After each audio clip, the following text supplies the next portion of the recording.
എന്നാണ് പഠിപ്പിച്ചുകൊണ്ടിരിക്കാൻ ശ്രമിക്കുന്നത്.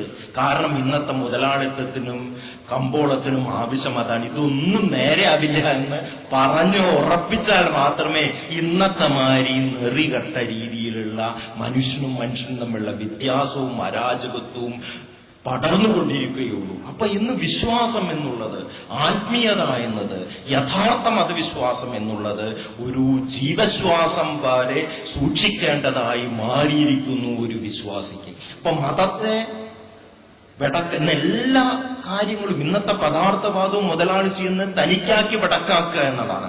മതത്തെ കേടുവരുത്താൻ വേണ്ടി ഏറ്റവും ശ്രമിച്ചുകൊണ്ടിരിക്കുന്നത്, അതിന്റെ തെറ്റായ പന്ഥാവിലേക്കുള്ള ചലനങ്ങളെ ത്വരിപ്പിച്ചുകൊണ്ടിരിക്കുന്നത് പദാർത്ഥവാദവും മുതലാളിത്വവുമാണ്.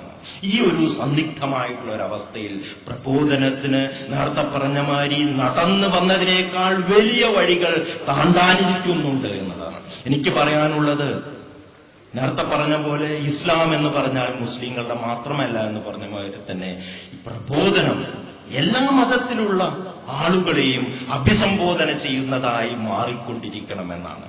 എല്ലാ മതങ്ങളുടെ അകത്തും പിന്നെ ഇസ്ലാമിന്റെ ഘടകങ്ങളുണ്ട്, ഒളിഞ്ഞു കിടക്കുന്നുണ്ട്. ഇതിനെ ഈ കൂട്ടത്തിലെ നല്ല വഴിക്ക് നീങ്ങുന്നവരെ, മറ്റു മതത്തിലുള്ള യഥാർത്ഥ വിശ്വാസികളെ കൈകോർത്ത് പിടിച്ചുകൊണ്ട് വിശ്വാസത്തിൻ്റെതായ ആത്മീയതയുടേതായിട്ടുള്ള മൂല്യബോധത്തിൻ്റെതായ ഒരു ലോകത്തേക്ക് നടക്കാൻ പ്രബോധത്തിന് കഴിയണമെന്നാണ് എനിക്ക് ഒരു എഴുത്തുകാരൻ എന്നുള്ള നിലയ്ക്ക് എനിക്ക് പറയാനുള്ളത്. കാരണം മുസ്ലിങ്ങളെ മാത്രം അഭിസംബോധന ചെയ്യുന്ന ആ നിലയ്ക്ക് ഇപ്പോഴും മുസ്ലിങ്ങളെ മാത്രമല്ല, ഇസ്ലാമിക കാര്യങ്ങൾ എന്ന് പറഞ്ഞാൽ മുസ്ലിങ്ങൾക്ക് മാത്രമുള്ളതല്ല, അഭിസംബോധന ചെയ്യുന്ന ഒരു പ്രസിദ്ധീകരണമായി ചുരുങ്ങാതെ മറ്റ് മതവിശ്വാസികളായിട്ടുള്ള ആൾക്കാരെ, അവരെ മതത്തിന്റെ തെറ്റായ മാർഗങ്ങളിലേക്ക്, അവരെ വർഗീയവാദത്തിന്റെയും മറ്റുമുള്ള മാർഗങ്ങളിലേക്ക് പോകാതെ അതിലുള്ള യഥാർത്ഥമായിട്ടുള്ള വിശ്വാസത്തിന്റെ കണികകൾ കൂട്ടിയോപിച്ചുകൊണ്ട് അഭിസംബോധന ചെയ്യാനുള്ള ഒരു മാർഗത്തിലേക്ക് കൂടി തീർച്ചയായിട്ടും പ്രബോധനം വളർന്നു വരേണ്ടത് ഇന്ന് കാലഘട്ടത്തിന്റെ ആവശ്യമാണ് എന്നതിൽ യാതൊരു സംശയവുമില്ല. യഥാർത്ഥ വിശ്വാസിക്ക് പിന്നെ മതം, എന്റെ മതം എന്റെ മതം എന്നുള്ള പിന്നെ വ്യത്യാസങ്ങളിലൊക്കെ അതിജീവിക്കാനുള്ള ഒരു ശക്തിയുണ്ട്. അത് നാം കണ്ടിട്ടുള്ളതാണ്. പ്രവാചകന്മാരുടെ ജീവിതമെല്ലാം നോക്കിക്കഴിഞ്ഞാൽ അവരെങ്ങനെയായിരുന്നു പിന്നെ വിശ്വാസത്തെ, ആത്മീയതയെ അഭിസംബോധന ചെയ്തത് നമുക്ക് കാണാൻ കഴിയും. അപ്പോ മനുഷ്യൻ ഒരേ സൃഷ്ടകർത്താവിന്റെ മക്കളാണ് എന്നുള്ള ബോധം വെച്ചുകൊണ്ടുള്ള ഒരു പെരുമാറ്റം ഇന്ന് ആവശ്യമാണ്. അപ്പോ ഇന്നത്തെ അശ്ലീലമായിട്ടുള്ള സാമ്പത്തിക അധികാര വ്യവസ്ഥിതിക്കെതിരായിട്ടുള്ള, പിന്നെ ഇന്ത്യയിൽ നമുക്കറിയാം, ഇന്ത്യയിൽ ഏറ്റവും വലിയ വിപ്ലവ പ്രസ്ഥാനമായിട്ടുള്ള ഭക്തി പ്രസ്ഥാനമായിരുന്നു എന്നറിയാം. ഇന്ത്യയിൽ 16-ാം നൂറ്റാണ്ടിലുണ്ടായിട്ടുള്ള ഭക്തിപ്രസ്ഥാനമാണ് രാജാക്കന്മാരോടും ചക്രവർത്തികളോടും ഞാനും നിനക്ക് തുല്യനാണ് ദൈവത്തിന്റെ മുമ്പിൽ എന്ന് പറയാനുള്ള ചങ്കൂറ്റം കാണിച്ച് അതിന്റെ ഒരു പുത്രനായിരുന്നു നമ്മുടെ ഭാഷാപിതാവായിട്ട് കരുതുന്ന പിന്നെ തുഞ്ചത്ത് ആചാര്യനല്ല. അപ്പോ ആത്മീയതയ്ക്ക്, മതത്തിന്, വിശ്വാസത്തിന് വളരെ വിപ്ലവാത്മകമായ ഒരു മൂല്യമുണ്ട്.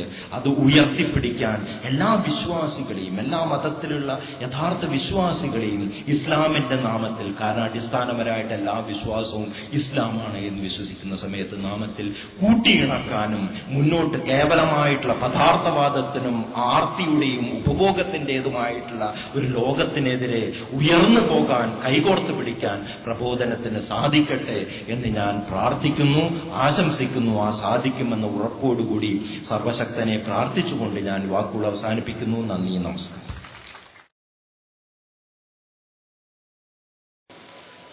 ബിസ്മില്ലാഹിർ റഹ്മാനിർ റഹീം. അൽഹംദുലില്ലാഹി റബ്ബിൽ ആലമീൻ. വസ്സലാത്തു വസ്സലാമു അലാ റസൂലിഹിൽ അമീൻ വഅലാ ആലിഹി വസ്ഹബിഹി അജ്മഈൻ. അമ്മാ ബഅദ്.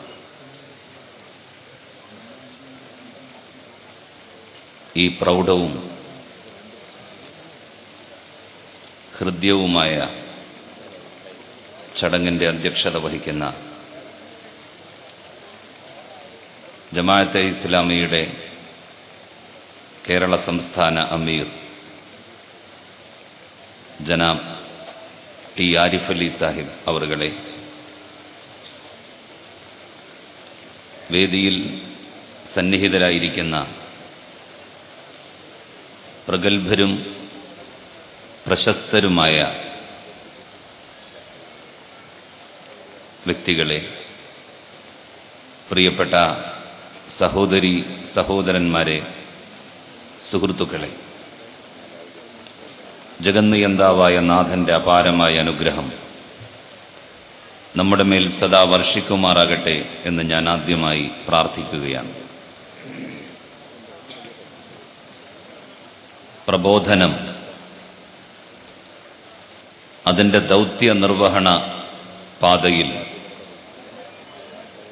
60 ആണ്ടുകൾ പിന്നിടുകയാണ്. 1949 ഓഗസ്റ്റിൽ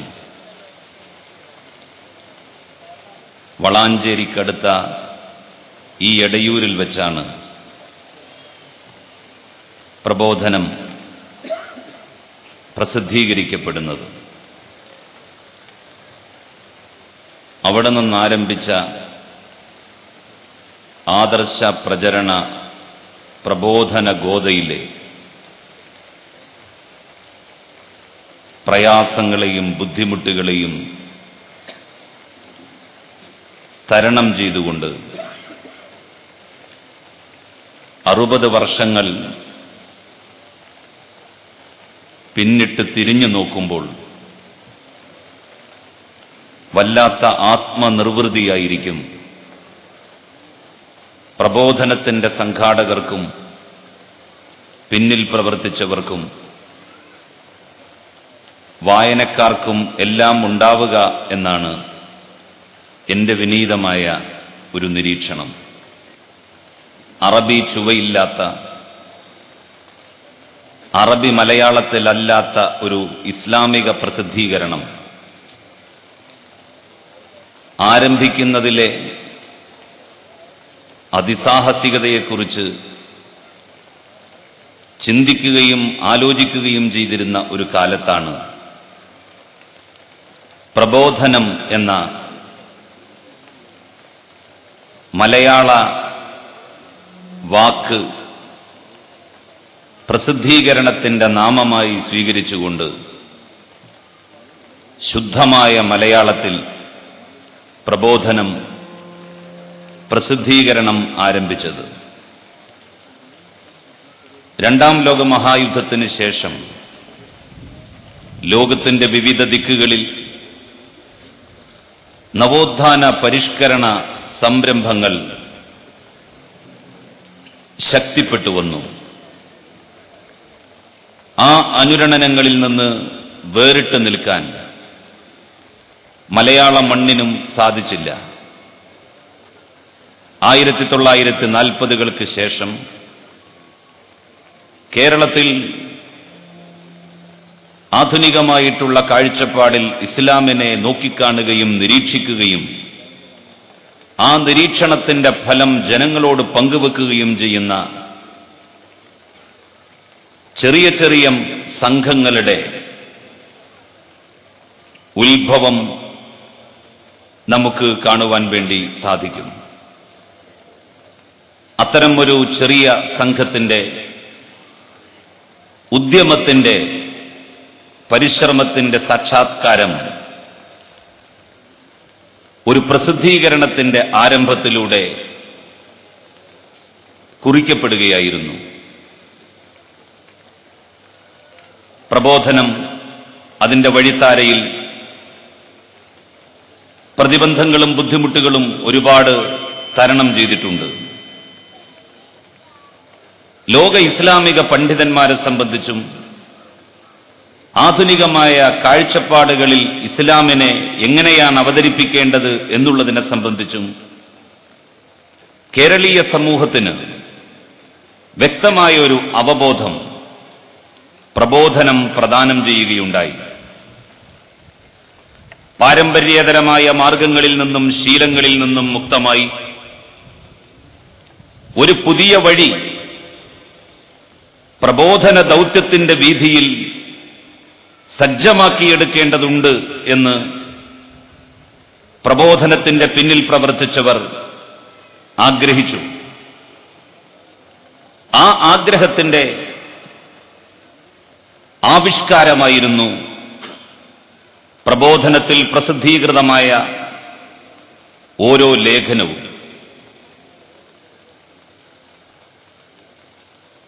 മുസ്ലിമേതര സമൂഹങ്ങൾക്ക് ഇസ്ലാമിന്റെ കാഴ്ചപ്പാടുകൾ പരിചയപ്പെടുത്തി കൊടുക്കുന്നതിൽ, ആ പരിചയപ്പെടുത്തി കൊടുക്കുന്നതിന് പ്രബോധനം സ്വീകരിച്ച വഴി ശ്ലാഘനീയവും മാതൃകാപരവുമായിരുന്നു.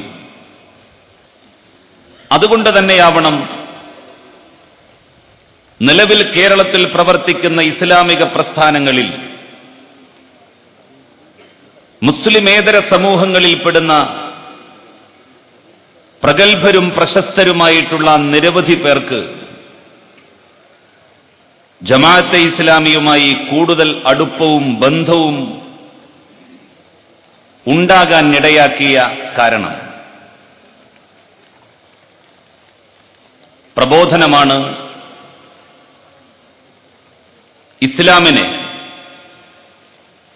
അതിന്റെ തനതായ രൂപത്തിലും അർത്ഥത്തിലും ഭാവത്തിലും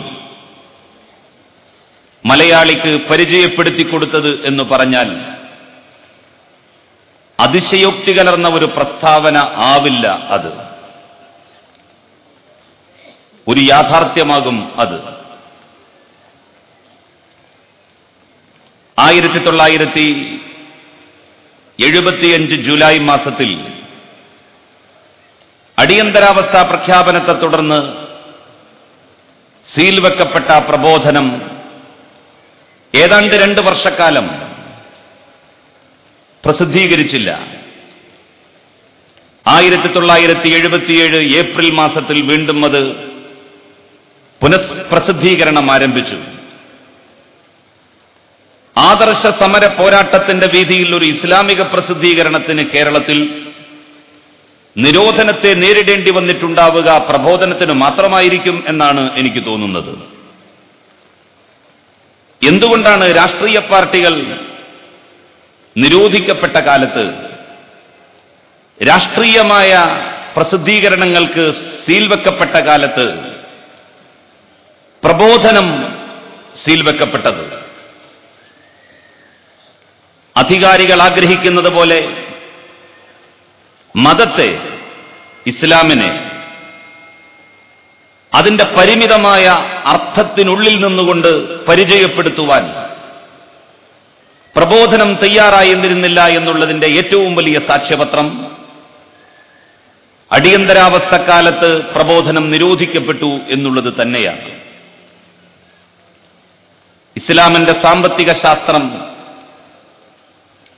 സാമ്പത്തിക ശാസ്ത്രങ്ങൾക്ക് മേൽക്കോയ്മ ലഭിച്ച ഒരു കാലത്ത് സമൂഹത്തിന് ബോധ്യപ്പെടുത്തി കൊടുക്കുന്നതിൽ പ്രബോധനത്തിന്റെ താളുകൾ വഹിച്ച പങ്ക് വളരെ വലിയതാണ്. ഇസ്ലാമിക് ബാങ്കിംഗ് എന്ന കൺസെപ്റ്റ് ഒരു ഗവൺമെന്റ് അംഗീകരിച്ചു, ഒരു സർക്കാർ സംവിധാനം അത് സ്വീകരിക്കുവാൻ മുന്നോട്ട് വന്നു. കേരളത്തിന്റെ ധനകാര്യ വകുപ്പ് മന്ത്രി ഡോക്ടർ തോമസ് ഐസക് മുൻകൈയെടുത്തുകൊണ്ട് തന്നെ ഇസ്ലാമിക് ബാങ്കിംഗ് സമ്പ്രദായം കേരളത്തിന്റെ നിക്ഷേപ തലത്തിൽ പരീക്ഷിക്കുവാൻ വേണ്ടി തീരുമാനിച്ച് മുന്നോട്ട് വരികയും അതിനുള്ള സംവിധാനങ്ങൾ ഒരുക്കപ്പെട്ടുകൊണ്ടിരിക്കുകയും ചെയ്യുകയാണ്. ഇസ്ലാമിക് ഇക്കോണമി എന്ന കൺസെപ്റ്റ് തന്നെ മലയാളത്തിന് പരിചയപ്പെടുത്തുന്നത് പ്രബോധനമാണ് എന്ന് പറഞ്ഞാൽ അത് തെറ്റാവില്ല. ആ ദൗത്യം അതിന്റെ സമ്പൂർണമായ അർത്ഥത്തിൽ വിജയിച്ചിരിക്കുന്നു. മതത്തിൽ നിന്ന് വേറിട്ട ഒരു വ്യക്തിത്വം രാഷ്ട്രീയത്തിനില്ല എന്ന് ജമാഅത്തെ ഇസ്ലാമിയും പ്രബോധനവും ഒരു കാലത്ത് പ്രഖ്യാപിച്ചു. ആ പ്രഖ്യാപനത്തോട് വൈമുഖ്യം കാണിച്ച് പുറംതിരിഞ്ഞു നിന്ന നിരവധി പേരുണ്ടായിരുന്നു. പക്ഷേ കാലാന്തരത്തിൽ മതമൂല്യങ്ങളെ നിരാകരിച്ചുകൊണ്ടുള്ള രാഷ്ട്രീയ പ്രവർത്തനം മൂല്യങ്ങളുടെ ശവപ്പറമ്പാക്കുന്ന ഒരു രാഷ്ട്രീയ പ്രതലത്തിലേക്കാകും നമ്മെ നയിക്കുക എന്നുള്ള തിരിച്ചറിവ് മുഴുവൻ ജനങ്ങളിലും ഉണ്ടാക്കി. നേരത്തെ രാമനുണ്ണി സൂചിപ്പിച്ച വാക്ക് ഞാൻ ഒരിക്കൽ കൂടി ആവർത്തിക്കുന്നു. മഹാത്മാഗാന്ധി ഇന്ത്യയുടെ രാഷ്ട്രീയ നഭോമണ്ഡലത്തിൽ ജ്വലിച്ചു നിന്ന കാലത്ത് നമ്മളുടെയൊക്കെ മനസ്സിൽ ഇന്നും ഗാന്ധിയുടെ ആശയങ്ങളും അദ്ദേഹത്തിന്റെ ചിന്തകളും സ്ഥാനം പിടിച്ചിരിക്കുന്നു. അക്കാലത്ത് മഹാത്മാഗാന്ധി പറഞ്ഞ ഒരു വാക്കുണ്ട്: മതമുക്തമായ രാഷ്ട്രീയം എനിക്ക് മരണതുല്യമാണ്. പ്രബോധനം ഒരു കാലത്ത് മുന്നോട്ട് വെച്ച ആ ചിന്തക്ക്, ആലോചനക്ക് പിന്നീട് സമൂഹത്തിൽ സ്വീകാര്യത ലഭിക്കുന്ന കാഴ്ചയാണ് നമ്മൾ കണ്ടത്. ഞാൻ എന്റെ വാക്കുകൾ ദീർഘിപ്പിച്ചു കൊണ്ടുപോകണം എന്നാഗ്രഹിക്കുന്നില്ല. ഒരു പ്രസിദ്ധീകരണത്തിന്റെ വിജയം എവിടെയാണ്? ആ പ്രസിദ്ധീകരണത്തിന്റെ വരിക്കാരെ നോക്കിയാണോ ഒരു പ്രസിദ്ധീകരണത്തിന്റെ വിജയം തീരുമാനിക്കുന്നത്? ആണെന്നൊരിക്കലും ആരും പറയില്ല. 1949 ഓഗസ്റ്റ് മാസത്തിൽ 1500 കോപ്പികൾ അച്ചടിച്ചുകൊണ്ട് തുടങ്ങിയ പ്രബോധനം കേരളത്തിൽ നിർവഹിച്ച ആദർശപരമായിട്ടുള്ള ദൗത്യം, ആശയപരമായിട്ടുള്ള പ്രചരണത്തിന്റെ ഗാംഭീര്യം വിലമതിക്കാനാവാത്തതായിരുന്നു. അതിന്റെ പ്രവർത്തനം ഇന്നും അത് തുടർന്നുകൊണ്ടിരിക്കുന്നു. ആ ദൗത്യ നിർവഹണ പാതയിൽ ഇനിയും ഒരുപാട് മുന്നോട്ടു പോകുവാൻ പ്രബോധനത്തിനുണ്ട്. നേടിയതിനെക്കുറിച്ചല്ല, ഇനിയും നേടാനിരിക്കുന്നവയെ അത്യുത്സാഹപൂർവം തേടുന്ന അന്വേഷണ കുതികുകളുടെ സ്ഥാനത്താണ് പ്രബോധനവും പ്രബോധനത്തിന്റെ പിന്നണി പ്രവർത്തകന്മാരും ഉണ്ടാകേണ്ടത് എന്ന എന്റെ വിനീതമായ അഭ്യർത്ഥന ഞാൻ ഈ സന്ദർഭത്തിൽ ഇവിടെ രേഖപ്പെടുത്തുകയാണ്. ഒരുപാട് ബുദ്ധിമുട്ടുകളെയും പ്രയാസങ്ങളെയും അഭിമുഖീകരിക്കേണ്ട ഒരു ചരിത്രഘട്ടത്തിലൂടെയാണ് ഇന്ത്യയിലെ ജനങ്ങളും ഇന്ത്യയിലെ വിവിധ മതവിശ്വാസികളും പോയിക്കൊണ്ടിരിക്കുന്നത്. ഇസ്ലാം തെറ്റിദ്ധരിപ്പിക്കപ്പെട്ട ഒരു കാലം ഉണ്ടായിരുന്നു. ആ കാലത്തിന്റെ പുനഃസൃഷ്ടി ഇപ്പോൾ വീണ്ടും നടന്നുകൊണ്ടിരിക്കുകയാണ്. തെറ്റിദ്ധരിപ്പിക്കപ്പെട്ട മതത്തിൽ നിന്ന് തെറ്റിദ്ധാരണയുടെ മൂടുപടം ചികഞ്ഞു മാറ്റി അതിന്റെ യഥാർത്ഥത്തിലുള്ള മുഖം ലോക സമൂഹത്തിന് കാണിച്ചു കൊടുത്ത ചിന്തകന്മാർ, ബുദ്ധിജീവികൾ, പണ്ഡിതന്മാർ അവരുടെ ആലോചനകളും ചിന്തകളും മലയാളത്തിന് മൊഴിമാറ്റി പരിചയപ്പെടുത്തി കൊടുത്ത പ്രബോധനത്തിന് ഈ ആധുനിക കാലഘട്ടത്തിന്റെ ദശാസന്ധിയിലും വലിയ ചരിത്രധർമ്മത്തിന്റെ നിർവഹണം നടത്തേണ്ടതായിട്ട് ഉണ്ട്. തീവ്രവാദവും ഭീകരവാദവും ഇസ്ലാമിന്റെ അഭിവാജ്യമായ സന്തതികളും ഘടകങ്ങളുമാണ് എന്ന് പ്രചരിപ്പിക്കപ്പെടുന്ന ഒരു സമയത്ത്, ഒരു ശപിക്കപ്പെട്ട കാലത്ത് അതിനെതിരായിട്ടുള്ള ശക്തമായ പ്രചരണത്തിൽ വ്യാപൃതമായിരിക്കുന്നു ലോകത്തിലെ വിവിധ ദിക്കുകളിലെ ചിന്തകന്മാരും ബുദ്ധിജീവികളും പണ്ഡിതന്മാരും എല്ലാം.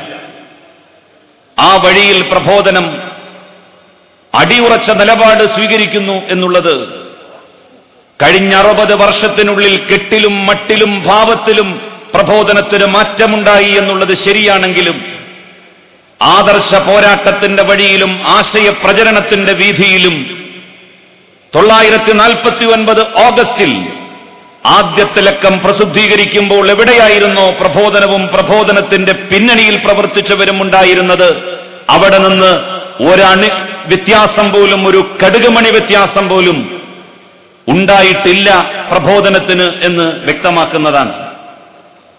ഈ ആദർശനിഷ്ഠയുടെ പാശം മുറുകെ പിടിച്ചുകൊണ്ട് ഇനിയും ഒരുപാട് പതിറ്റാണ്ടുകളും നൂറ്റാണ്ടുകളും മുന്നോട്ടു പോയി ഈ ലോകത്ത് ജീവിക്കുന്ന മുഴുവൻ മനുഷ്യർക്കും ശരിയുടെ വഴി, നേരിന്റെ വഴി കാണിച്ചു കൊടുക്കുവാനുള്ള സൗഭാഗ്യം പ്രബോധനത്തിനുണ്ടാകട്ടെ എന്ന് ആത്മാർത്ഥമായി ആഗ്രഹിക്കുകയും അഭിലഷിക്കുകയും അങ്ങനെ പ്രാർത്ഥിക്കുകയും ചെയ്തുകൊണ്ട് ഈ ചടങ്ങിന് എല്ലാവിധ ഭാവുകങ്ങളും നന്മകളും ആശംസകളും അർപ്പിച്ചുകൊണ്ട് ഞാൻ എന്റെ വാക്കുകൾക്ക് വിരാമമിടുന്നു. വാഖിറു ദഅവാനാ അൽഹംദുലില്ലാഹി റബ്ബിൽ ആലമീൻ. അസ്സലാമു അലൈക്കും വറഹ്മത്തുള്ളാഹി വബറകാതുഹു. വളരെ ശ്രേഷ്ഠമായ ഒരു പരിപാടിയിലാണ് നാം സംബന്ധിച്ചുകൊണ്ടിരിക്കുന്നത്. പ്രബോധനത്തിന്റെ 60ാം വാർഷിക ആഘോഷ പരിപാടികളുടെ ഉദ്ഘാടനമാണ് ഇവിടെ നടന്നുകൊണ്ടിരിക്കുന്നത്. ചില പത്രങ്ങൾക്ക് മനുഷ്യ സമൂഹത്തിന്റെ ചരിത്രത്തിലും ആ സമൂഹത്തിന്റെ നവോത്ഥാനത്തിലും പരിഷ്കരണത്തിലും വലിയ പങ്കാളിത്തം നമുക്ക് കാണാൻ സാധിക്കും. ഇസ്ലാമിക ചരിത്രത്തിലും ഇതുപോലെ ചില പത്രങ്ങൾ കഴിഞ്ഞു പോയിട്ടുണ്ട്. ജമാലുദ്ദീൻ അഫ്ഗാനിയും മുഹമ്മദ് അബ്ദുവും ആരംഭിച്ച് നടത്തി വന്നിരുന്ന അൽ ഉർവത്തുൽ വുസ്ഖ എന്ന് പറയുന്ന പത്രം, റഷീദ് റിള നടത്തിയിരുന്ന മജല്ലത്തുൽ മനാർ എന്ന് പറയുന്ന പത്രം, മൗലാന അബുൽ കലാം ആസാദിന്റെ അൽ ഹിലാൽ എന്ന പത്രം, മൗലാന മൗദൂദിയുടെ തർജുമാനുൽ ഖുർആൻ എന്ന പത്രം, ഇങ്ങനെയുള്ള പത്രങ്ങളെല്ലാം തന്നെ മുസ്ലിം സമുദായത്തിന്റെ നവോത്ഥാന ചരിത്രത്തിൽ വലിയ ഭാഗഭാഗിത്വം വഹിച്ച പത്രങ്ങളാണ്. ഇതുപോലെയുള്ള ഒന്നാണ് നമ്മുടെ 60ാം വാർഷികം ആഘോഷിക്കുന്ന പ്രബോധനം എന്നതും ഇതുവരെ നടന്ന പ്രഭാഷണങ്ങളിലൂടെ നമുക്ക് ബോധ്യമായിട്ടുണ്ടായിരിക്കും. പ്രബോധനത്തെ സംബന്ധിച്ചിടത്തോളം ഞങ്ങളൊക്കെ അതിന്റെ ആളുകളും വക്താക്കളുമായിട്ടാണ് ഈ നാട്ടിൽ ജനിച്ചതും വളർന്നതും. ഞങ്ങളുടെ കുട്ടിക്കാലത്ത് തന്നെ ഇവിടെ പ്രബോധനം നടക്കുന്നുണ്ട്. ആ പ്രബോധനത്തിന്റെ ഓഫീസും ഇവിടെ പ്രവർത്തിച്ച് കൊണ്ടിരുന്ന സ്ഥലവുമൊക്കെ ഇന്നും വലിയ മാറ്റങ്ങളൊന്നുമില്ലാതെ നിലകൊള്ളുന്നുണ്ട്. പ്രാഥമിക മദ്രസകളിൽ പഠിക്കുന്ന ഞങ്ങൾക്ക് 6 വയസ്സും 7 വയസ്സുമൊക്കെ ആയിരുന്ന കാലത്ത് ജമാഅത്തെ ഇസ്ലാമിയുടെ നേതാക്കന്മാർ വന്ന് ഞങ്ങളെ പഠിപ്പിക്കാറുണ്ടായിരുന്നു. PK അബ്ദുള്ള സാഹിബ്, മൂസ വാണിമേല്, അതുപോലെ കൊടിയത്തൂർ ഇബ്രാഹിം മൗലവി, KPK അഹമ്മദ് മൗലവി, അബ്ദുൽ അഹദ് തങ്ങൾ പോലെയുള്ള ആളുകളൊക്കെ ആയിരുന്നു ഞങ്ങളെ പ്രാഥമിക മദ്രസയിൽ പഠിപ്പിച്ചിരുന്നത്. അവർ ഇവിടുത്തെ പ്രബോധനത്തിന്റെ പ്രവർത്തകന്മാരും അതുപോലെ ജമാഅത്തെ ഇസ്ലാമിയുടെ ഓഫീസിലെ ആളുകളുമായിരുന്നു. ഞങ്ങൾ കുട്ടികൾക്ക് ജമാഅത്തെ ഇസ്ലാമിക്കാരാണ് ഞങ്ങൾ എന്നുള്ള ഒരു തോന്നൽ ഉണ്ടാവുകയും അതിന്റെ ആളുകളായിട്ട് ഞങ്ങൾ അഭിനയിച്ച് നടക്കുകയും ചെയ്യാറുണ്ടായിരുന്നു. ഓഫീസിലൊക്കെ വരുമ്പോൾ കാര്യമായ പണിയൊന്നും ഇല്ല എങ്കിൽ ഒഴിവു സമയങ്ങളിൽ ഓഫീസിൽ വരിക, അവിടെ നടക്കുന്ന കമ്പോസിങ്ങും അതുപോലെ അച്ചടിയും അവിടെ ഇരുന്നു കൊണ്ട് ജോലി ചെയ്യുന്ന ആളുകൾക്ക് വേണ്ട ചെറുകിട സേവനങ്ങളുമൊക്കെ അനുഷ്ഠിച്ചു കൊടുക്കുക, ഇതായിരുന്നു ഞങ്ങളുടെ സ്വഭാവം. ഒരു സംഭവം ഞാൻ ആലോചിച്ച് നോക്കുകയാണ്. ഇവിടെ നമ്മുടെ ഒരു പ്രസ്ഥാന പ്രവർത്തകന്റെ ഒരു പീടിക, VP കുഞ്ഞാമത് സാഹിബിന്റെ ഒരു പീടികയുടെ തിണ്ണയിൽ തങ്ങളിരിക്കുമ്പോൾ കുട്ടിയായി എന്നോട് പറഞ്ഞു കുറച്ച് പൈസക്ക് പഴം വാങ്ങിക്കൊണ്ടുവരാൻ വേണ്ടി പറയുകയുണ്ട്. അങ്ങനെ പഴം വാങ്ങിക്കൊണ്ടുവന്ന് ഞാൻ അത് തങ്ങളുടെ വീട്ടിൽ എത്തിച്ചു കൊടുത്തു. തങ്ങൾ എന്നെയും കാത്തുകൊണ്ട് അവിടെ ആ പീടികക്കലായിൽ ഇരിക്കുകയാണ്. കുറെ കഴിഞ്ഞിട്ടും എന്നെ കാണുന്നില്ല. പിന്നീട് കുറെ സമയത്തിന് ശേഷം ഞാൻ അവിടെ എത്തിയപ്പോൾ എന്താ പഴം കിട്ടിയില്ലേ എന്ന് ചോദിച്ചപ്പോൾ അത് ഞാൻ വീട്ടിൽ എത്തിച്ചു കൊടുത്തിട്ടുണ്ട് എന്ന് പറയുകയുണ്ട്. അപ്പൊ തങ്ങള് അവിടെ 2 മിനിറ്റ് കൊണ്ട് വാങ്ങി തങ്ങളെ ഏൽപ്പിക്കേണ്ട ഒരു കാര്യമാണ്. തങ്ങളുടെ വീട്ടിൽ അത് കൊണ്ടു കൊടുക്കുന്നതിൽ എന്തോ ഒരു ആനന്ദം തോന്നുന്ന ഒരു പ്രകൃതം, അങ്ങനെയുള്ള ഒരു ബന്ധം ജമാഅത്തെ ഇസ്ലാമിയും അതിന്റെ പത്രവും ഓഫീസുമായിട്ടൊക്കെ അന്ന് ഞങ്ങൾക്കുണ്ടായിരുന്നു. ഇവിടെ ഈ സദസ്സിൽ കാണുന്ന ഒരുപക്ഷെ VP മുഹമ്മദ് അലി സാഹിബ്, K മുഹമ്മദ് അലി സാഹിബ്, മർഹൂം C മുഹമ്മദ്, അതുപോലെ തന്നെ നമ്മുടെ മർഹൂം അബ്ദുൽ ഹയ്യ് പോലെയുള്ള ആളുകൾ പ്രബോധനത്തിലെ കമ്പോസിറ്റർമാരും അതിന്റെ പ്രവർത്തകന്മാരുമായിരുന്നു. അപ്പൊ അവരൊക്കെ ജോലിയെടുക്കുന്നത് നോക്കിക്കൊണ്ടിരിക്കുക. ബാവക്ക എന്ന് പറയുന്ന ഞങ്ങളുടെ പ്രിയപ്പെട്ട സഹോദരൻ മർഹൂം, അദ്ദേഹം ഈ മിഷൻ തിരിക്കുന്നത് കണ്ടുകൊണ്ടിരിക്കുക. ഇതൊക്കെ ഞങ്ങളുടെ ഒരു വിനോദമായിരുന്നു. പിന്നെ ഇത് വായിക്കാനും മനസ്സിലാക്കാനും ഒക്കെ തുടങ്ങിയപ്പോഴാണ് ഇത് വലിയ ഒരു കാര്യമാണ് എന്നും ഇതിന്റെ പിന്നിൽ വലിയ ചില ആശയങ്ങളും അതുപോലെ ചില ഉത്തരവാദിത്വങ്ങളും ഒക്കെ ഉണ്ട് എന്നും ഇതിന്റെ പിന്നിൽ പ്രവർത്തിച്ചുകൊണ്ടിരിക്കുന്ന ആളുകള് യഥാർത്ഥത്തിൽ ഈ കാലഘട്ടത്തിലെ വളരെ വിശിഷ്ടമായ വ്യക്തിത്വങ്ങളാണ് എന്നുമൊക്കെ ബോധ്യപ്പെടാൻ തുടങ്ങിയത്. പ്രബോധനം അതിന്റെ തുടക്കം മുതൽ തന്നെ അതിന്റെ ദൗത്യത്തെ സംബന്ധിച്ച് ബോധവാന്മാരായ പ്രവർത്തകന്മാരായിരുന്നു അതിന് ഉണ്ടായിരുന്നത്.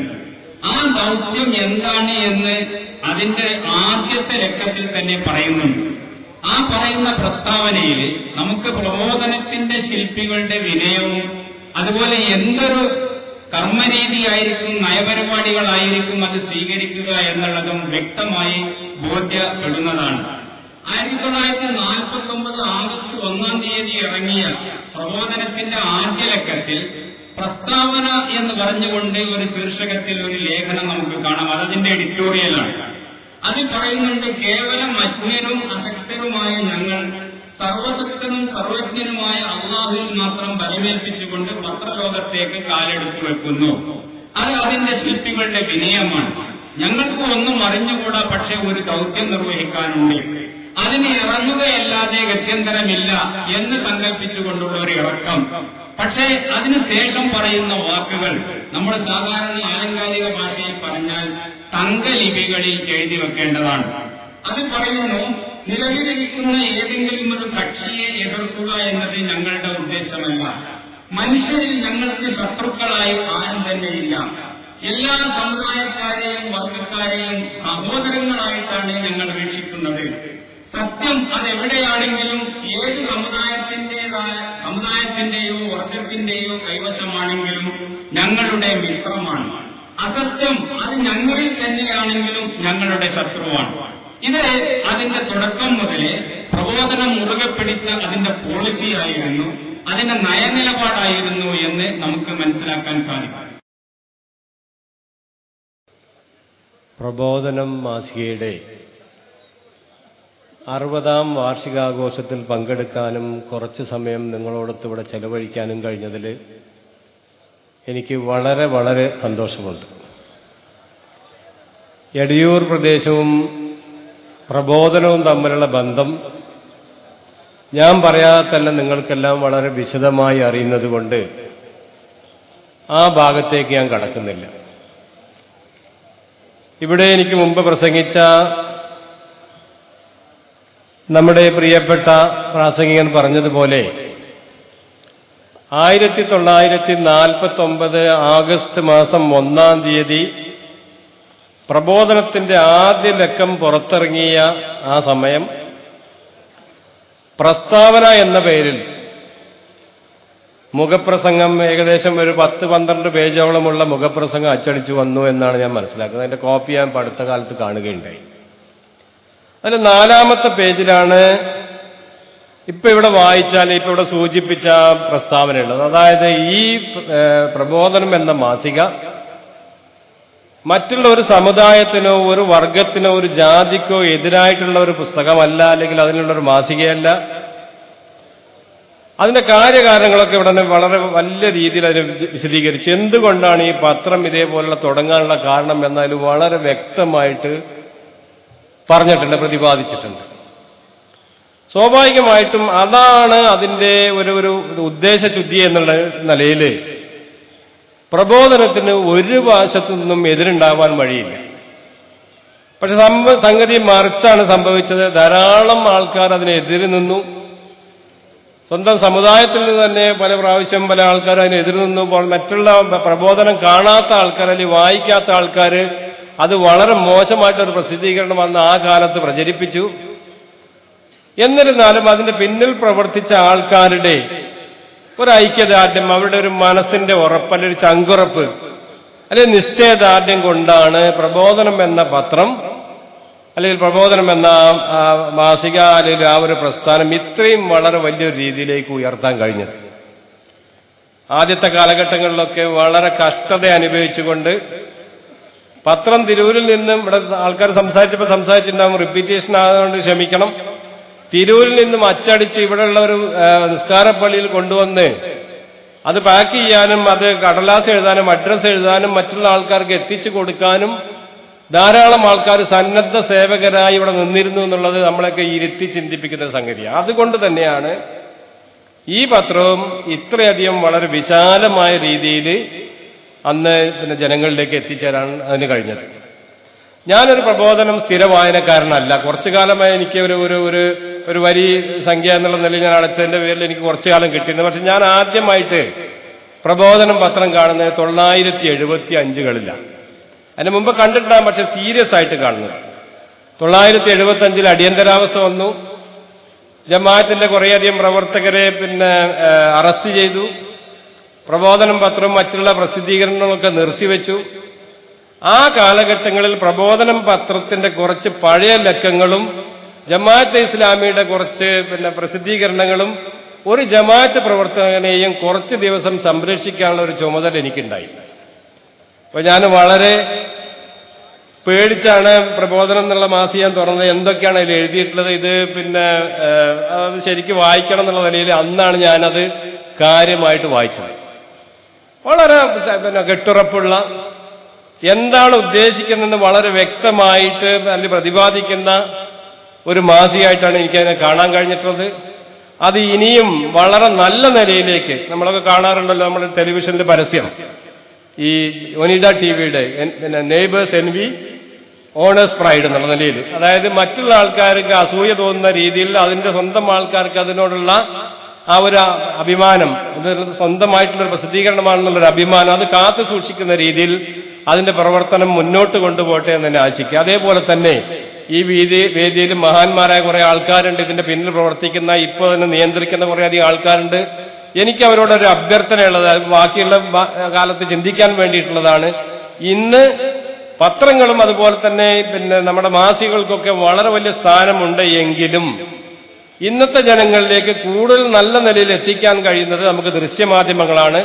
അതിനെപ്പറ്റിയും ഇതിന്റെ പിന്നിലുള്ള പ്രവർത്തകര് ചിന്തിക്കണമെന്ന് അഭ്യർത്ഥിച്ചുകൊണ്ട് ഇതിനുള്ള എല്ലാ ഇപ്പൊ കണ്ടോ, ജനങ്ങളുടെ ആഗ്രഹം അതാണ്. കാരണം അതാണെന്ന് ശരിക്കും ആൾക്കാരത് ശരിക്കും ശ്രദ്ധിക്കുന്നത്.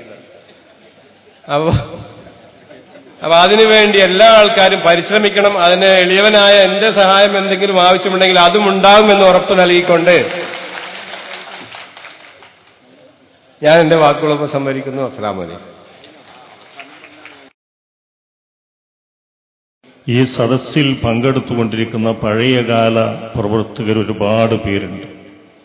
ആരോഗ്യം മോശമായിട്ടും വളരെയേറെ പ്രയാസങ്ങൾ സഹിച്ചുകൊണ്ട് മലപ്പുറം ജില്ലയിൽ നിന്നും ഇതര ജില്ലകളിൽ നിന്നുമൊക്കെ ഇവിടെ എത്തിച്ചേർന്ന പഴയകാല പ്രവർത്തകർ ഇപ്പോൾ പ്രസ്ഥാനത്തിന്റെ മുൻനിരയിൽ പ്രവർത്തിച്ചുകൊണ്ടിരിക്കുന്ന നമ്മെപ്പോലെയുള്ളവർക്ക് ഒരു വലിയ സന്ദേശമാണ് അവരുടെ സാന്നിധ്യം പോലും പകർന്നുകൊണ്ടിരിക്കുന്നത് എന്ന് പറയാനാണ് ഞാൻ ആഗ്രഹിക്കുന്നത്.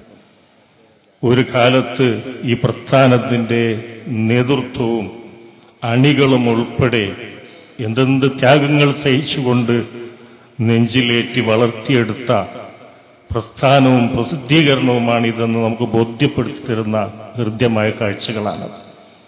ഒരു വേള അതേ അളവിലൊന്നും സാധിച്ചില്ലെങ്കിലും കേവലം അക്കാഡമിക് എക്സസൈസുകൾക്ക് അപ്പുറം വൈകാരികമായി തന്നെ നാം നെഞ്ചിലേറ്റേണ്ട പ്രസ്ഥാനത്തിന്റെ ഈടുറ്റ ഒരു സംഭാവനയാണ് നമ്മുടെ പത്രവും എന്നത് നമ്മൾ മറന്നുപോകരുത് എന്നാണ് ആ വിഷയത്തിൽ ഒന്ന് സൂചിപ്പിക്കാനുള്ളത്. രണ്ടാമത്തെ ഒന്ന്, ഈ 60ാം വാർഷികവുമായി ബന്ധപ്പെട്ടുകൊണ്ട് ഹൽക്ക അമീറിന്റെ ഒരു കുറിപ്പ് നിങ്ങൾ വായിച്ചിരിക്കും. ആ കുറിപ്പ് അവസാനിപ്പിക്കുന്നതും ഒരു വിലാപത്തോടു കൂടിയാണ്. ഒരു ആത്മകഥമോ ഒരു വിലാപമൊക്കെ അതിൽ കാണാം നമുക്ക്.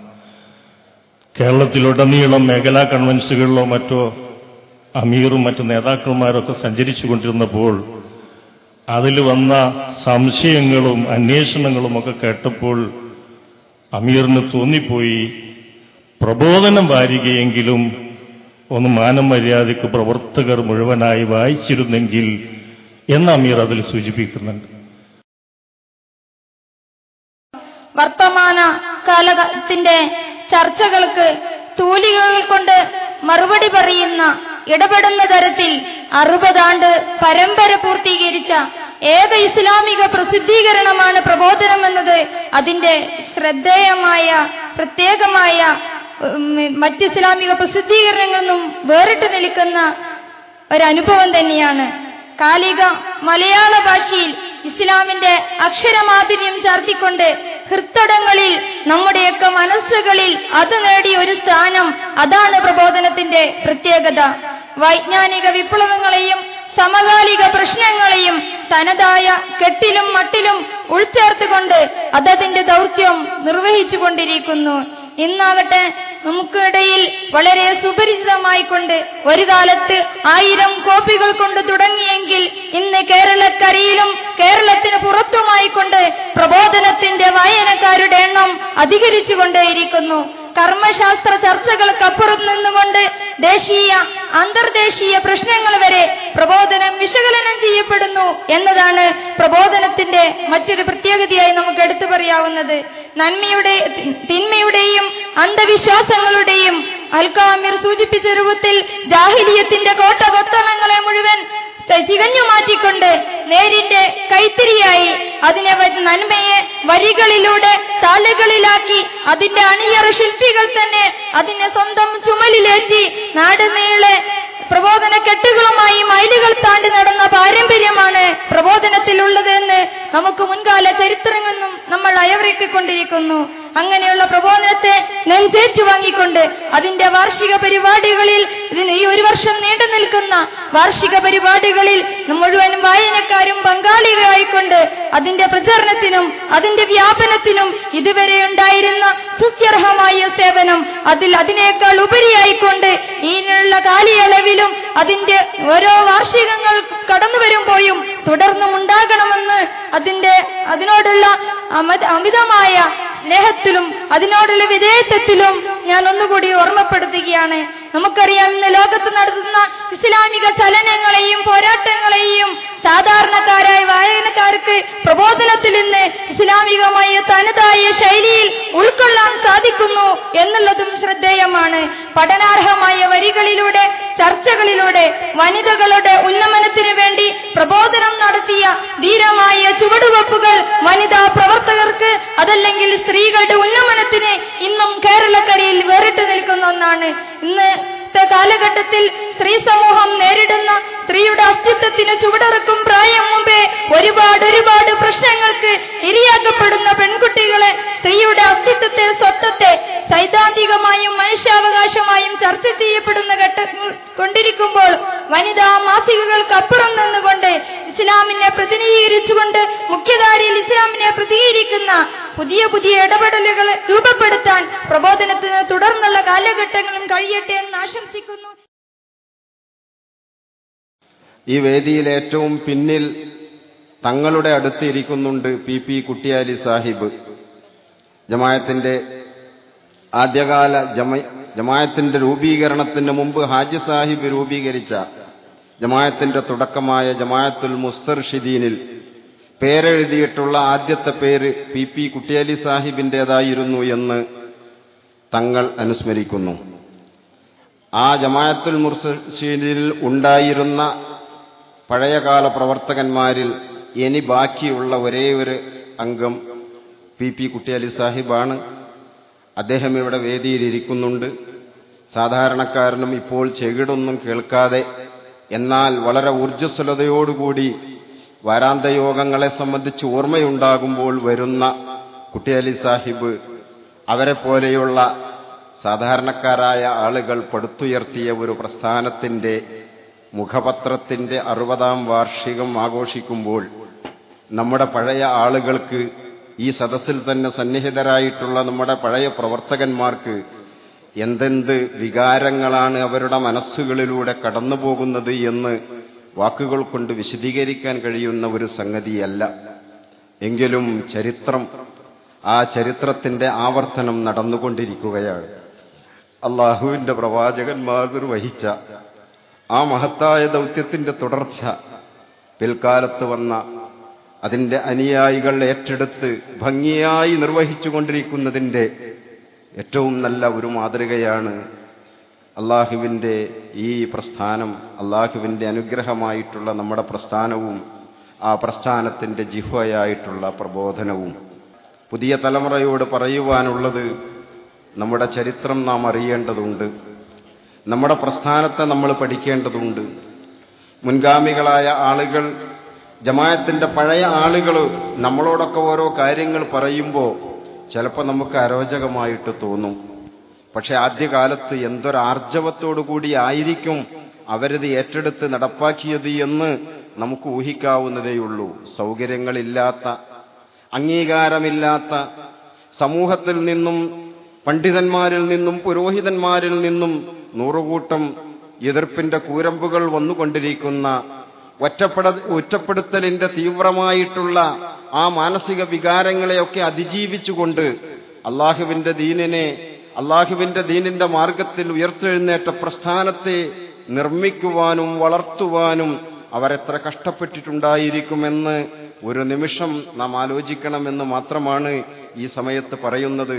പടച്ചറബ്ബ് ഇന്ന് നമുക്ക് എത്ര സൗകര്യങ്ങൾ നൽകിയിട്ടുണ്ട്. ആ സൗകര്യങ്ങളുടെ തണലിലാണ് നമ്മളിപ്പോൾ നീങ്ങിക്കൊണ്ടിരിക്കുന്നത്.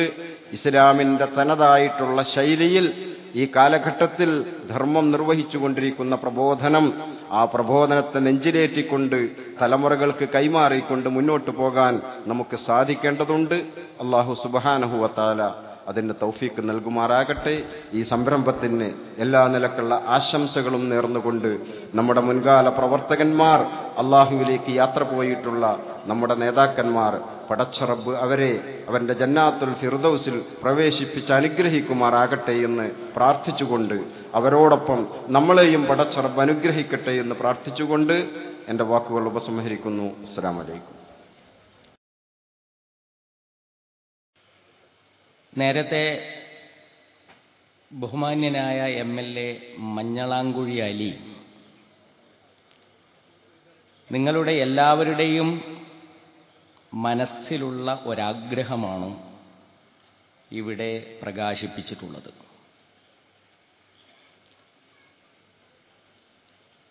ഈ യോഗത്തിൽ ഏറ്റവും വലിയ കയ്യടിയോടുകൂടി നിങ്ങൾ സ്വീകരിച്ചിട്ടുള്ളതും ആ അഭിപ്രായ പ്രകാശനത്തെയാണ്. എല്ലാ സന്ദർഭങ്ങളിലും നേതൃത്വം അനുയായികളെ നയിച്ചുകൊള്ളണം എന്നില്ല. ചിലപ്പോഴൊക്കെ അനുയായികൾ നേതൃത്വത്തെയും നയിക്കും. മാധ്യമം നിർവഹിച്ചുകൊണ്ടിരിക്കുന്ന ദൗത്യം ദൃശ്യമാധ്യമ ലോകത്ത് നിർവഹിക്കാൻ ഒരു സംവിധാനമെന്നുള്ളതാണ് നമ്മുടെ സ്വപ്നം. ആ സ്വപ്നത്തെക്കുറിച്ച് ഇവിടെ സംസാരിക്കുന്നത് അത്ര പ്രസക്തമല്ല. പ്രബോധനത്തിന്റെ 60ാം വാർഷികത്തിന്റെ ഉദ്ഘാടന സന്ദർഭത്തിൽ 60 വർഷം പ്രബോധനം നിർവഹിച്ച ദൗത്യം നിർവഹിക്കുന്ന, എന്നാൽ പുതിയ കാലത്തിന്റെ പ്രവണതകളെ ഉൾക്കൊള്ളുകയും വെല്ലുവിളികളെ സംബോധന ചെയ്യുകയും ചെയ്യുന്ന സാംസ്കാരിക സ്വഭാവമുള്ള ഒരു ദൃശ്യമാധ്യമത്തിന് തുടക്കം കുറിക്കണം എന്ന് നമ്മൾ ആഗ്രഹിക്കുന്നു. അല്ലാഹുവിന്റെ അപാരമായ അനുഗ്രഹമുണ്ടെങ്കിൽ, നമ്മുടെയൊക്കെ മെയ്മറന്ന അധ്വാനമുണ്ടെങ്കിൽ, അളവറ്റ ഇൻഫാഖ് ഉണ്ടാകുമെങ്കിൽ ഇൻഷാ അല്ലാഹ് ആദ്യം പ്രബോധനത്തിന്റെ ദൗത്യം നിർവഹിക്കുന്ന പുതിയ കാലത്തെയും പ്രവണതകളെയും ഉൾക്കൊള്ളുന്ന ഒരു സാംസ്കാരിക മാധ്യമവും പിന്നീട് മാധ്യമത്തിന്റെ ദൗത്യം നിർവഹിക്കുന്ന ഒരു വാർത്താ മാധ്യമവും ഉണ്ടാകും.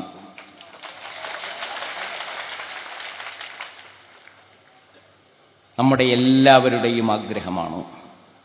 പക്ഷേ എളുപ്പമായിരിക്കില്ല. സ്ഥാപിക്കലും കൊണ്ടുനടത്തലും വളരെ പ്രയാസകരമായ കാര്യമായിരിക്കും. പടച്ചവൻ നമ്മെ തുണക്കുമാറാകട്ടെ. ഇവ രണ്ടും നമ്മുടെ ആയുസ്സിൽ തന്നെ സംഭവിക്കുവാൻ അള്ളാഹുവിന്റെ ഉദക്കമുണ്ടാകുമാറാകട്ടെ. വആഖിറു ദഅ്വാന അനിൽ ഹംദുലില്ലാഹി റബ്ബിൽ ആലമീൻ. ബഹുമാന്യനായ ടി.കെ. സാഹിബ് നിങ്ങളോട് സംസാരിക്കാം. അതിന് അദ്ദേഹത്തെ ആദരപൂർവ്വം ബഹുമാനപൂർവ്വം ക്ഷണിച്ചുകൊള്ളുന്നു. അസ്സലാമു അലൈക്കും. അൽഹംദുലില്ലാഹ് നഹ്മദുഹു വനുസല്ലി അലാ റസൂലിഹിൽ കരീം. ഇന്ന് 2009 ഒക്ടോബർ 2. ഹാജി സാഹിബ് മരണപ്പെട്ടത് 1959 ഒക്ടോബർ 2. അത്ഭുതകരവും ദൈവഹിതാനുഗതവുമായ ഈ മഹത്തായ യാദൃച്ഛികതയ്ക്ക് മുമ്പിൽ ഞാൻ നിർനിമേഷനായി നിന്നുപോകുന്നു. അല്ലാഹു സ്വീകരിക്കുമാറാകട്ടെ. ഈ ഉൾനാടൻ ഗ്രാമത്തിൻ്റെ ഉൾത്തുടിപ്പുകളിൽ ഒരു മഹാപ്രസ്ഥാനത്തിൻ്റെ ചരിത്രം ഉറങ്ങുമ്പോൾ ഈ വിശുദ്ധ മണ്ണിൽ ആ പ്രസ്ഥാനത്തിൻ്റെ അമരത്തിരുന്ന അതികായൻ അന്ത്യവിശ്രമം കൊള്ളുമ്പോൾ അവരോടൊപ്പം ആ പ്രസ്ഥാനത്തോടൊപ്പം ഈ മണ്ണിൽ പതിറ്റാണ്ടുകൾ അലിഞ്ഞുചേർന്ന കണ്ണിചേർന്ന എനിക്ക് വികാരനിർഭരമായ പല ഓർമ്മകളും ഉണർന്നു വന്നാൽ സ്വാഭാവികം. പക്ഷേ അതൊക്കെ ഞാൻ പറയാൻ പോവുകയാണ് എന്ന് നിങ്ങൾ വല്ലാതെ പ്രതീക്ഷിക്കരുത്. നമ്മൾ ഒരു മഹാസമ്മേളനത്തിൻ്റെ അന്ത്യത്തിലേക്ക് നീങ്ങിക്കഴിഞ്ഞു.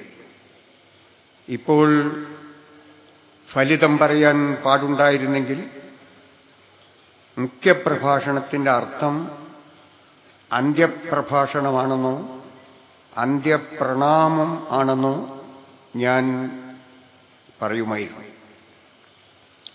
ശൈലി തുടങ്ങിപ്പോയത് തമാശയിൽ കൂടി അല്ലാത്തതുകൊണ്ട് അങ്ങനെയൊക്കെ പറയാൻ എനിക്ക് പ്രയാസമുണ്ട്.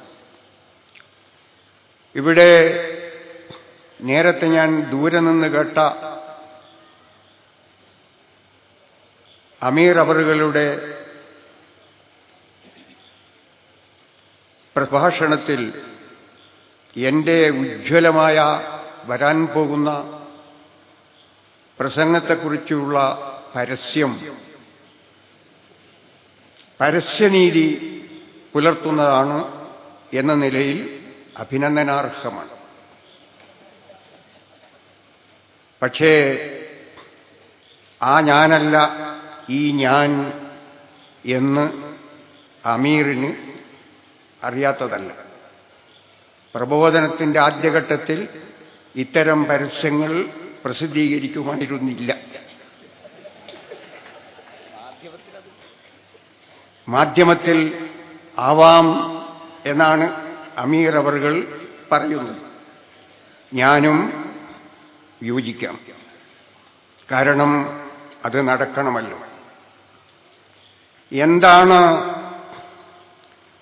പ്രബോധനത്തിൻ്റെ നേട്ടം എന്ന് ചോദിച്ചാൽ, നിങ്ങളെ മനസ്സിൽ ഓർമ്മയ്ക്ക് ഒരു വാചകം ഞാൻ പറയാം. 6 രാജ്യങ്ങളിൽ നിന്ന് സ്വദേശത്തും വിദേശത്തുമായി 6 രാജ്യങ്ങളിൽ നിന്ന് 16 എഡിഷനിൽ പുറപ്പെടുന്ന മലയാളത്തിലെ ഏറ്റവും മൂർച്ചയുള്ള ദിനപത്രത്തിന്റെ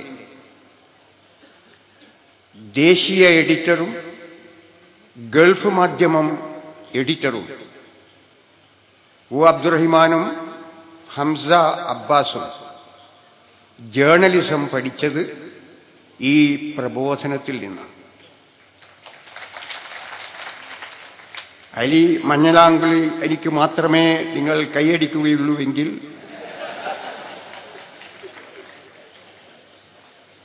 നഷ്ടപ്പെടുന്ന കൈയടി അബ്ദുറഹിമാനും ഹംസ അബ്ബാസിനുമാണ്, എനിക്കല്ല എന്ന് നിങ്ങൾ മനസ്സിലാക്കേണ്ടതായിട്ടുണ്ട്.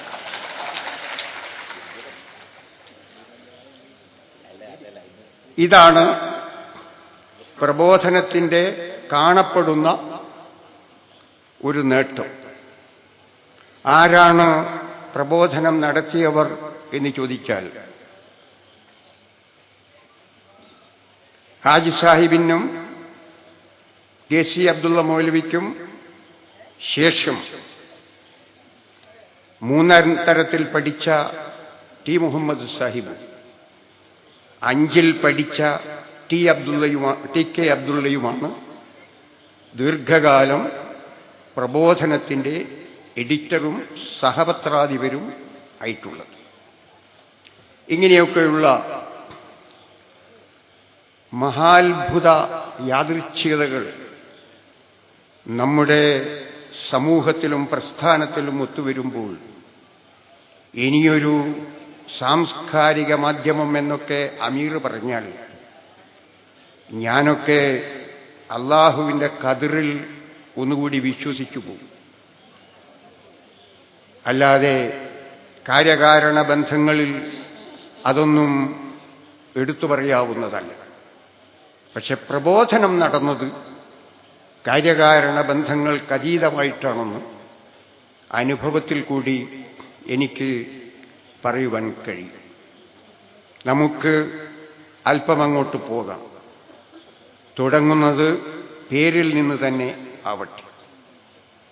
പേരിനു വേണ്ടി പേരെന്നല്ലാതെ പേരിന്റെ പേരിൽ പോരെന്തിനു പാരിൽ എന്ന് പറഞ്ഞതുപോലെയുള്ള ഒരു പേരല്ല പ്രബോധനം എന്നത്. അത് കേരളത്തിലെ ഇസ്ലാമിക സമൂഹത്തിന്റെ ഒരു കാലഘട്ടത്തിന്റെ അന്ത്യത്തെയും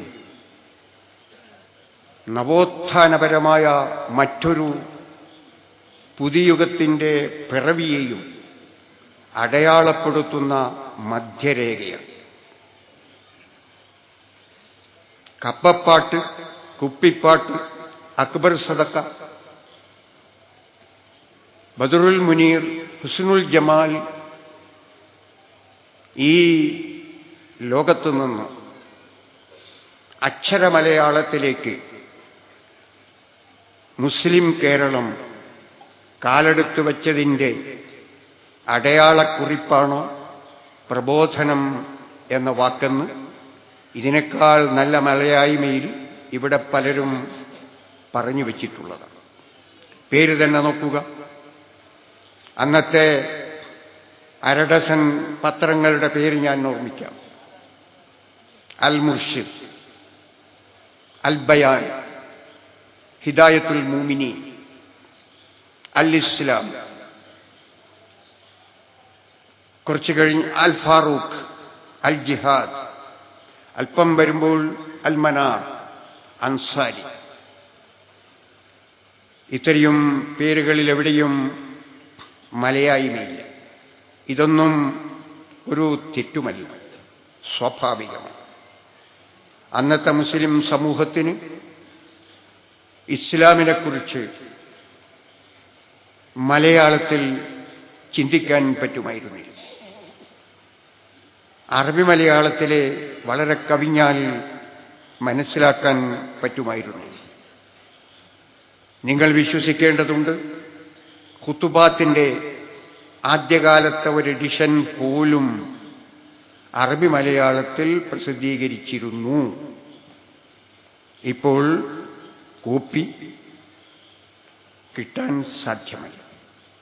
അങ്ങനെ അറബി മലയാളവുമായുള്ള പൊക്കിൾ ബന്ധം മുറിഞ്ഞു തീർന്നിട്ടില്ലാത്ത ഒരു കാലഘട്ടത്തിൽ മലയാളത്തിൽ പ്രബോധനം എന്ന വാക്ക് എടയൂരിന്റെ കൊച്ചു നിസ്കാരപ്പള്ളിയുടെ മുകളിൽ മുഴങ്ങിയപ്പോൾ അതൊരു കാലഘട്ടത്തിന്റെ അവസാനത്തെ മാത്രമല്ല, വലിയൊരു കാലഘട്ടത്തിന്റെ ഉദ്ഘാടനത്തെയാണ് ഉദ്ഘോഷിച്ചിരുന്നത് എന്ന് ഒന്നുകൂടി ഞാൻ പറയുകയാണ്.